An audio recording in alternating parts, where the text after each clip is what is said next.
Hi, I'm Linda Modlinski with the Minnesota Realtors, and today I'm going to talk to you about disclosure to sellers. When realtors are discussing the services that they are going to provide to a potential seller, there are 4 things that must be disclosed to the seller prior to the seller signing a listing contract. And I'm going to use my time with you today to make sure you have a good understanding of what these 4 issues are. First of all, you must disclose what your company's policy is relative to cooperation.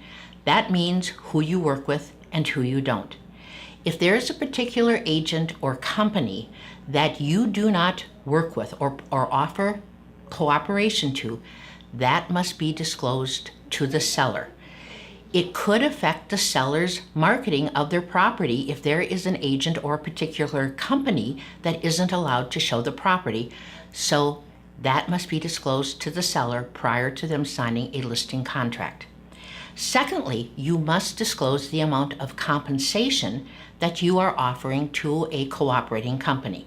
That means you have to tell them the specific amount, either in a percentage or a dollar amount that you are going to pay to a co-op company. If the amount that you pay to a buyer's agent is different than what you pay to a facilitator or a sub-agent, then you have to explain all 3 payments. Or if you aren't going to pay a facilitator, say for example, that too must be explained to the seller. The reason here too is this is material facts and it could affect the marketing of the property. The seller has a right to know and to make that decision whether or not he wants to list with your company based on the compensation that you pay.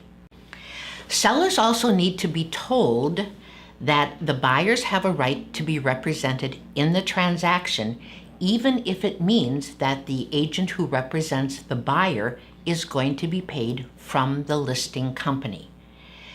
This is very important because sometimes sellers will take exception if they learn this very late in the transaction or at the closing table, especially in a situation where a seller has accepted an offer from a buyer that is well below the listing price. And then when the seller learns that the agent who represented the buyer and counseled him on what to offer for the property is being paid by the seller, that sometimes is very offensive. Therefore, you need to have this discussion with the seller prior to them signing that agreement. The last disclosure issue that you want to discuss with the seller is that the agent has a right to be a dual agent if that is allowed by your company. This means that you have to explain to the seller in detail what it means to be a dual agent. You need to be able to effectively explain that as a dual agent, your services may be somewhat limited because you can only give advice, guidance, and counsel as long as it is not detrimental to the other party that you represent.